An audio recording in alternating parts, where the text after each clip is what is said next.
এই গল্পটা আমার না। আমি নিজে অভিজ্ঞ না হলেও আমি বিশ্বাস করি প্রতিটা সত্যিকারের ভয়াবহ অভিজ্ঞতার পেছনে থাকে এক নিঃশব্দ উপেক্ষিত কাহিনী, একটা বাড়ির গল্প যেটার ঠিকানা ঘরের নাম্বার ৭৭। আমার নাম রায়হান। আমি একজন সাংবাদিক, পেশায় ইনভেস্টিগেটিভ রিপোর্টার। ২০২২ সালের ডিসেম্বরে একটি অদ্ভুত ঘটনার তদন্ত করতে আমি গিয়েছিলাম চাঁদপুরের একটা ছোট গ্রামে, কালাপাড়া।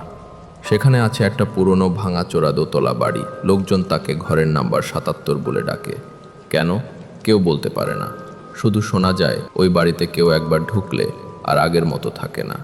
গ্রামের একজন বৃদ্ধ ফজলুদা আমাকে বলল, আপনি ঢুকবেন? কেউ রাত কাটিয়ে ফিরে আসেনি মিয়া। শীতের রাত, চুপ থাকাই ভালো। আমি হাসলাম।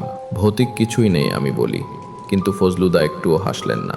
তিনি কেবল বললেন, ভূত না থাকলেও কিছু জিনিস থাকে যা মানুষকেও মানুষ রাখে না। আমি রাতে ক্যামেরা, রেকর্ডার, ল্যাপটপ আর একটা পুরনো ডায়েরি নিয়ে ঘরে ঢুকি। ঘরটা পুরনো কিন্তু অদ্ভুতভাবে গোছানো। কোনো ধুলো নেই, যেন কেউ প্রতিদিন পরিষ্কার করে। কিন্তু বাতাস ভারী, দেয়ালে অদ্ভুত আঁকিবুকি। আর একটা শব্দ, যেন কেউ ধীরে ধীরে নিচতলা থেকে ওপরে হাঁটছে। আমি থেমে গেলাম। আমি তো একাই ছিলাম। রাত ১:১১।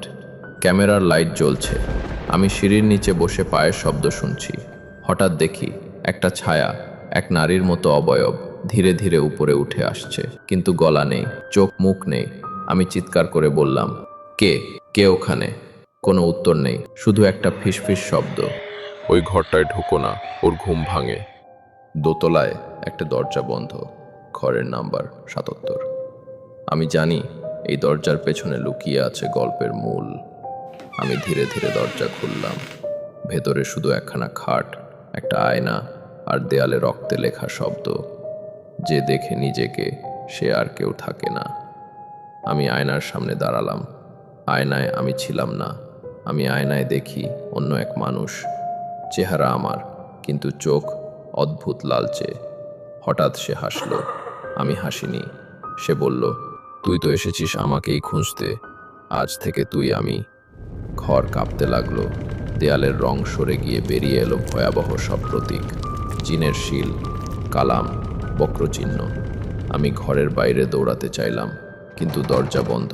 আমি ঘরের এক কোণে কাঁপছি। তখন হঠাৎ ফ্ল্যাশব্যাকে দেখি আমি ছোটবেলায় এই বাড়িতে এসেছিলাম।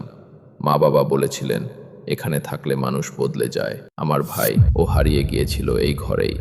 আর এখন সেই ভাই আমার আয়নায়। আমি নাকি সে? আমি কি রায়হান, নাকি সেই হারিয়ে যাওয়া ভাই, যার মধ্যে জিন ঢুকে নিজের অস্তিত্ব টিকিয়ে রেখেছে? আমি চিৎকার করি, আমি কে? আয়নার মানুষটা হাসে, বলে, তুই রায়হান না, তুই সেই যাকে সবাই ভুলে গেছে। তোর পরিচয় দিয়েছি আমি জিন, এখন তোর পালা। ঘরের ঘড়ি থেমে গেছে ৩:৩। সেই সময় প্রতিটা রাতে কেউ হারিয়ে যায়। ঘরটা জ্বলে ওঠে, একটা রুদ্র গর্জনে কেঁপে যায় পুরো এলাকা। ফজলুদা সকালে গিয়ে দেখেন ঘর খালি, শুধু রেকর্ডারে একটা শেষ কথা বাজছে, ঘর নাম্বার ৭৭-এ শুধু ছায়া থাকে না, সেখানে থেকে যায় যারা ভুলে গিয়েছে। ভালো থাকো, আর আয়নার দিকে খুব বেশি তাকিও না, কারণ সে চায় তুমি তাকাও, আর সে জেগে উঠতে চায়।